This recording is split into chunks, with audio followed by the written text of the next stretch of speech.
National Herald case में नई FIR को लेकर घमासान तेज होता जा रहा है। कांग्रेस ने इस पर अब सवाल खड़े किए हैं।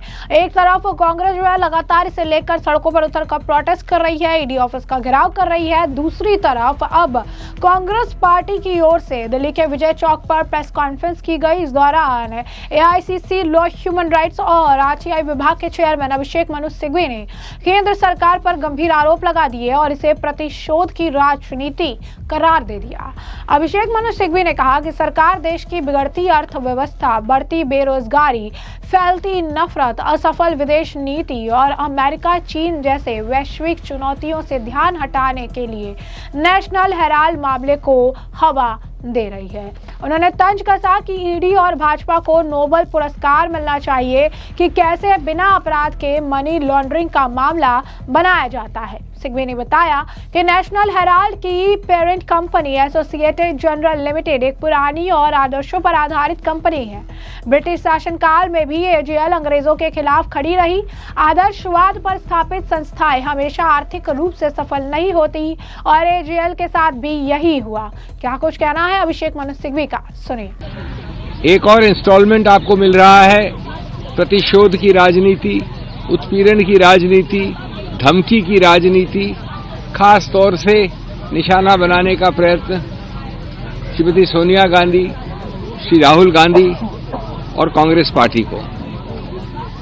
हम सब जानते हैं कि अर्थव्यवस्था के मुद्दे, बेरोजगारी के मुद्दे, विघटन के मुद्दे, विदेश नीति के मुद्दे, अमेरिका से लेके चीन से लेके बांग्लादेश के मुद्दे इत्यादि इत्यादि, अगर आपको यहां से नजर हटानी है, डाइवर्ट करनी है, तो ये इस प्रकार के उत्पीड़न, प्रतिशोध के मुद्दे आपको उठाने पड़ते रहेंगे। तो मैं अभी आपको बड़े सरल तरीके से बताना चाहता हूं कि जहां कुछ हुआ ही नहीं, जहां कोई क्राइम ही नहीं है, वहां किस प्रकार से क्राइम की इजाद की जा सकती है। इसमें हमारे सत्तारूढ़ पार्टी के लोगों को और ईडी को एक नोबेल प्राइज मिलना चाहिए। ये एक अजूबा है, वन ट्रिक वंडर है।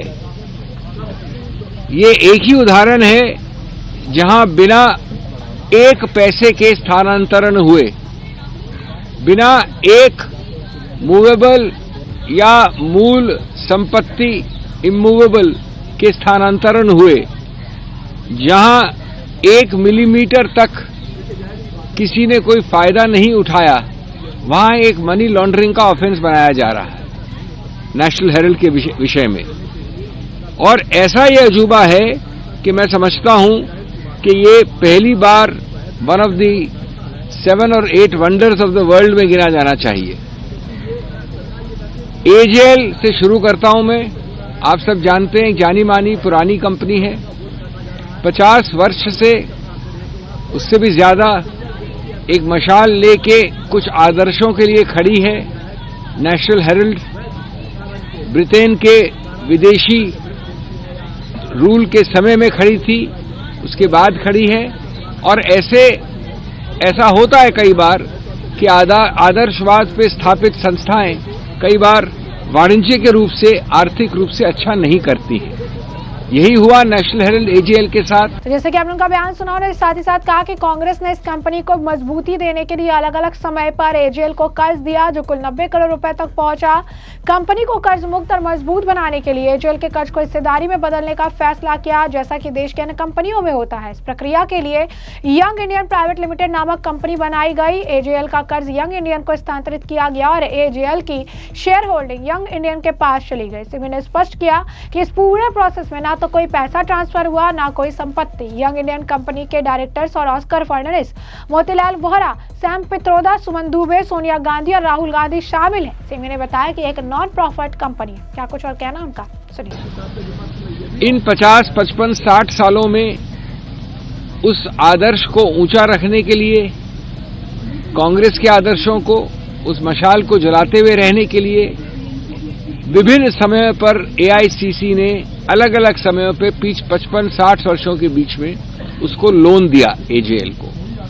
वो लोन एक वक्त 90 करोड़ हो गया था। एजेएल कंपनी है जो सिर्फ नेशनल हेराल्ड नहीं चलाती, लेकिन जिसके पास अचल संपत्ति है पूरे अखिल भारतीय स्तर पे। तो ये निर्णय किया गया कि कैसे इस पुरानी मशाल वाली कंपनी को आर्थिक रूप से मजबूत किया जाए।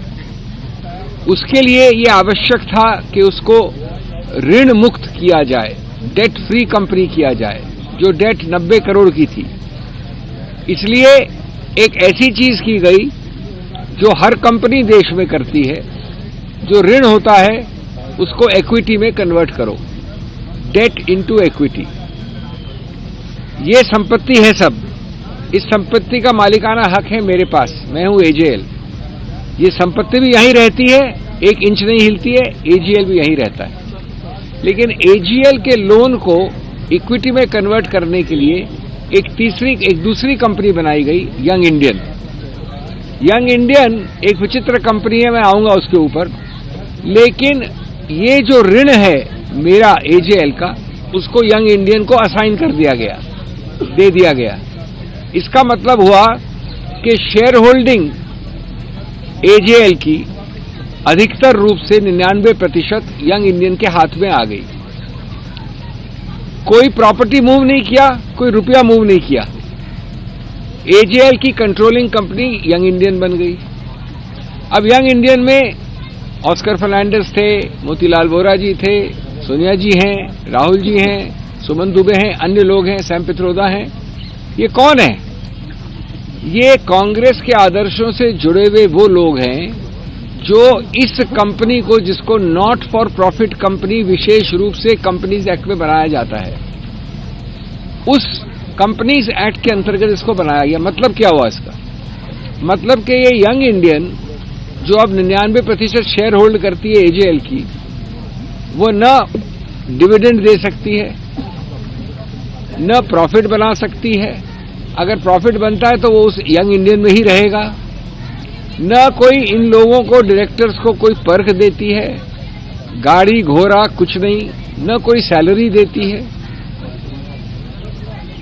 इस स्थिति में कहा गया है कि चूंकि एजेएल का 99% कंट्रोल यंग इंडियन में चला गया, इसलिए एजेएल द्वारा होल्डिंग प्रॉपर्टीज जो हैं वो सब स्थानांतरण हो गई और मनी लॉन्ड्रिंग हो गई करोड़ों रुपए की। ये विचित्रता मैं नहीं समझता कि किंडरगार्टन कानून के विद्यार्थी से लेकर पीएचडी तक कोई समझा सकता है, लेकिन ईडी ने समझ ली और ईडी ने विश्व भर को समझाने का प्रयत्न चल रहा है। एक और बात मैं बताना चाहूंगा आपको। ये सब जो मैंने बोला है ये पहले ही हो गया था, एक चार्जशीट फाइल हो गई थी। तो जैसे कि आपने उनका बयान सुना, साथ ही साथ उन्होंने आपको बता दें कि इस पूरे मामले को लेकर सरकार का दावा है कि एजेएल की 99% हिस्सेदारी यंग इंडिया के पास चली गई, इसलिए एजेएल की संपत्तियां भी यंग इंडिया के पास चली गई और मनी लॉन्ड्रिंग हुई। सिंघवी ने इसे विचित्र और शुद्ध बताया क्योंकि उन्होंने वास्तव में कोई पैसा या संपत्ति स्थानांतरित नहीं हुई थी। सिंघवी ने बताया कि इस मामले में पहले एक चार्जशीट दायर हो चुकी थी, तो अभी राउस एवेन्यू के स्पेशल कोर्ट में लंबित है। सिंघवी ने कहा कि ईडी के एक्ट के अनुसार केवल सरकारी विभाग या अधिकारी ही शिकायत दर्ज कर सकते हैं, लेकिन इस केस की शुरुआत सुब्रमण्यम स्वामी की निजी शिकायत से हुई थी। बाद में स्वामी ने खुद कोर्ट से इसे स्टे करवा लिया। उन्होंने कहा 4 महीने पहले उन्होंने बहस की थी कि सरकारी शिकायत न होने की वजह से ईडी इस मामले में शामिल नहीं हो सकते। उन्होंने आरोप लगाया कि नई एफआईआर इसी कमी को ठीक करने के लिए बनाई गई है। और इस नेता ने कहा कि केंद्र की रणनीति विपक्ष को थकाना, झूठ को सजाना, एजेंसियों को प्रभावित करना। इस पूरे मामले में ना कोई पैसा ट्रांसफर हुआ, ना धोखाधड़ी हुई और ना कोई लाभ कमाया गया, फिर भी केंद्र मनी लॉन्ड्रिंग का मुद्दा बना रही है। क्या कुछ और कहना उनका, सुनिए। इस स्थिति में कहा गया है कि चूंकि एजेएल का 99% कंट्रोल यंग इंडियन में चला गया, इसलिए एजेएल द्वारा होल्डिंग प्रॉपर्टीज जो हैं वो सब स्थानांतरण हो गई और मनी लॉन्ड्रिंग हो गई करोड़ों रुपए की। ये विचित्रता मैं नहीं समझता कि किंडरगार्टन कानून के विद्यार्थी से लेकर पीएचडी तक कोई समझा सकता है, लेकिन ईडी ने समझ ली और ईडी ने विश्व भर को समझाने का प्रयत्न चल रहा है। एक और बात मैं बताना चाहूंगा आपको। ये सब जो मैंने बोला है ये पहले ही हो गया था, एक चार्जशीट फाइल हो गई थी। वो चार्जशीट राउस एवेन्यू के एक स्पेशल कोर्ट में लंबित है। अभी ये जो हल्ला हुआ है पिछले कुछ दिनों में क्या है? मैंने बहस की थी कि चार्जशीट निरस्त है। क्यों निरस्त है? क्योंकि ईडी में लिखा है कि वो डिपार्टमेंट, वो यूनिट जो सरकारी यूनिट हो, ऑफिसर एम्पावर्ड टू, सिर्फ वही कंप्लेंट कर सकता है। अब नेशनल हेराल्ड में विचित्रता यह है कि किसी ईडी, किसी पुलिस, किसी एफआईआर में रजिस्टर नहीं हुआ था। सिर्फ सुब्रमण्यम स्वामी जी कोर्ट गए थे, उन्होंने एक प्राइवेट कंप्लेंट की थी। उस प्राइवेट कंप्लेंट के आधार पर केस शुरू हुआ और कुछ समय बाद स्वयं सुब्रमण्यम स्वामी जी ने उस प्राइवेट कंप्लेंट को अपने आप खुद जाके हाई कोर्ट स्टे करवा दिया, यानी अपनी कंप्लेंट को स्टे करवा दिया। तो ये मूल बात समझने की आपके दर्शकों को कि कंप्लेंट एक सिर्फ प्राइवेट थी, सरकारी कोई कंप्लेंट थी नहीं कभी नेशनल हेराल्ड में, और वो कंप्लेंट भी सुब्रमण्यम स्वामी ने स्टे करवा रखी थी। तो मैंने दलील ये की थी करीब 4 महीने पहले कि जब कोई सरकारी कंप्लेंट नहीं है तो ईडी आ ही नहीं सकती, क्योंकि ईडी के एक्ट में लिखा है कि कंप्लेंट उस ऑफिसर द्वारा जो एम्पावर्ड है वही कर सकता है। सुब्रमण्यम स्वामी ऑफिसर नहीं है पुलिस के। अब ये बड़ा लैकूना है जिससे एक पूरी इमारत जो बनाई है वो गिर सकती थी। वो निर्णय अभी तक रिजर्व्ड है।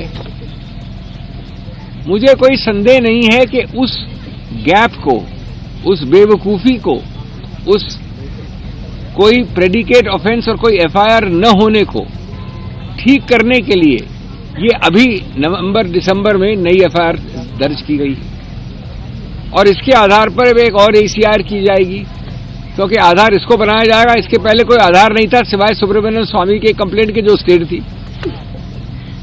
तो आप समझ रहे हैं कि जल्दबाजी में द्वेष की भावना से काम करने से कितनी महामूर्खताएं होती हैं, कितनी मजाकें होती हैं और किस प्रकार से नुकसान होता है। इसलिए मैं कहूंगा कि इसको आपको देखना चाहिए सही परिप्रेक्ष्य में। बीजेपी की राजनीति है विपक्ष को थकाओ, झूठ को सजाओ और एजेंसियों को नचाओ। बीजेपी का नया नारा है, न सबूत न तर्क, सिर्फ टारगेट। और टारगेट हम जानते हैं कौन है। दोस्तों, न पैसा, न धोखा, न कमाई। मैंने भी बताया पैसा का स्थानांतरण नहीं हुआ, किसी ने धोखा करने की कंप्लेंट नहीं की, तो न पैसा, न धोखा, न कोई कमाई। फिर भी बीजेपी ने मनी लॉन्ड्रिंग की कहानी बनाई। ये अजीबोगरीब कहानी है, क्योंकि आपका उद्देश्य है विपक्ष को डराओ, जनता को भरमाओ और एजेंसियों को दौड़ाओ। और जहां नींव नहीं वहां इमारत कैसे खड़ी होगी? कोई प्रेडिकेट ऑफेंस नहीं, कोई एफआईआर नहीं। इसलिए एक और मूर्खता का प्रयत्न किया जा रहा है, ये अभी वाली एफआईआर फाइल करके। इसमें अलग अलग खामियां क्या होंगी वो आपको बाद में मालूम पड़ेंगी कोर्ट कचहरी में, लेकिन आज ये है। लेकिन मैं एक बात से खत्म करना चाहता हूं, आवाज को दबाओगे तो वो और बुलंद होगी। ये नेशनल हेराल्ड का भी नारा रहा है ब्रिटिश टाइम्स में, सच को मिटाओगे तो वो और प्रचंड होगी, क्योंकि हम न झुकेंगे न रुकेंगे। बीजेपी को जवाब कानून देगा, समय देगा और जनता देगी। Friends, very briefly in English, I'm not going to repeat. The transactions, the facts, the sequence I've explained is the same. And you can understand it very well in the simple Hindi I've spoken. But I want to say on those facts which I'm not repeating. This is a bizarre situation. 2 minute रुक जाइए, चल रहा है ना अभी। No crime, no cash, no trail to find. No crime, no cash, no trail to find. The BJP still conjures a case of its own twisted mind. If justice is blind, then ED is color blind. It only sees one color, the opposition color. I have demonstrated to you in Hindi, It's a case with no money movement, no movement of immovable property, no mischief, yet the EC, in its febrile imagination, sees money laundering. Today, fiction has found a uniform. If vendetta was a syllabus, the BJP would graduate with honors. From a private complaint to a public circus, the National Herald case is the BJP's recycled obsession. Not a rupee moved, not an inch of property changed hands, but the BJP manufactures a crime where none exists. So friends, I end. This is not the National Herald case. This is the National Harassment case. And you can follow this selectivity, you the BJP, you the ED. Your selectivity is summons for rivals, political rivals. Safety for friends. The selective justice never ends. तो जैसा कि आपने उनका बयान सुना, बता दें आपको नेशनल हेराल्ड मामले में कांग्रेस की वरिष्ठ नेत्री सोनिया गांधी और राहुल गांधी के खिलाफ एक और एफआईआर दर्ज होने के बाद देश भर में कांग्रेस सरकार और केंद्रीय जांच एजेंसियों के खिलाफ विरोध प्रदर्शन कर रही है। छत्तीसगढ़ की राजधानी रायपुर में भी कांग्रेसियों ने ईडी के दफ्तर का घेराव कर उग्र प्रदर्शन किया। बड़ी संख्या में नेता कार्यकर्ताओं ने मिलकर ईडी दफ्तर के बाहर केंद्र सरकार और ईडी का पुतला फूंका। सुरक्षा के मद्देनजर मौके पर बड़ी संख्या में पुलिस बल भी तैनात है। दरअसल दिल्ली पुलिस की आर्थिक अपराध शाखा ईओडब्ल्यू ने बीते दिन 30 नवंबर को सोनिया गांधी और उनके बेटे राहुल गांधी के खिलाफ नई एफआईआर जो है वो दर्ज की थी। अब ऐसे में आप देख सकते हैं कि किस तरीके से इस मूवी में आपराधिक साजिश, धोखाधड़ी, विश्वासघात जैसे गंभीर आरोप लगाए। एफआईआर संख्या जो है उसके तहत कुल 9 अपराधी बनाए गए, जिनमें 6 व्यक्ति के 3 कंपनियां शामिल है। ये एफआईआर ईडी 3 अक्टूबर 2025 की शिकायत पर आधारित है, जिसमें पीएमएलए की धारा 62(2) के तहत अनुसूचित अपराध दर्ज करने का आग्रह किया गया है। इस मामले को लेकर अगर आप कहेंगे कि छत्तीसगढ़ में प्रदर्शन देखने के लिए मिला, कांग्रेस के कार्यकर्ता जो है प्रदर्शन करते नजर आए और उन्होंने ईडी जो है दफ्तर का घेराव भी किया है।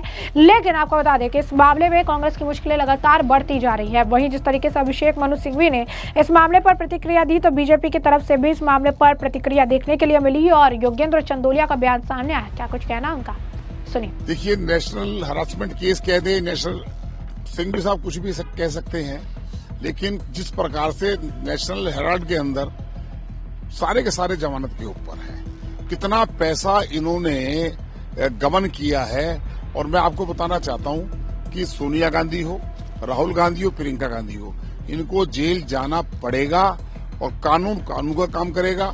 इनको अपनी पोजीशन क्लियर करनी चाहिए और सोनिया गांधी को स्टेटमेंट देनी चाहिए। सिंघवी साहब की कौन पूछता है? सिंघवी साहब को, उनको सिंघवी साहब ने अपना पक्ष रखना हो, वो कोर्ट में पक्ष रखें। जनता के बीच में तो जो मुद्दा है जिसमें कल्प्रिट है सोनिया गांधी और राहुल गांधी, वो तो जज जो साहब जो करेंगे, कोर्ट जो करेगी, उसको हमें भी मानने है और उनको भी मानना चाहिए।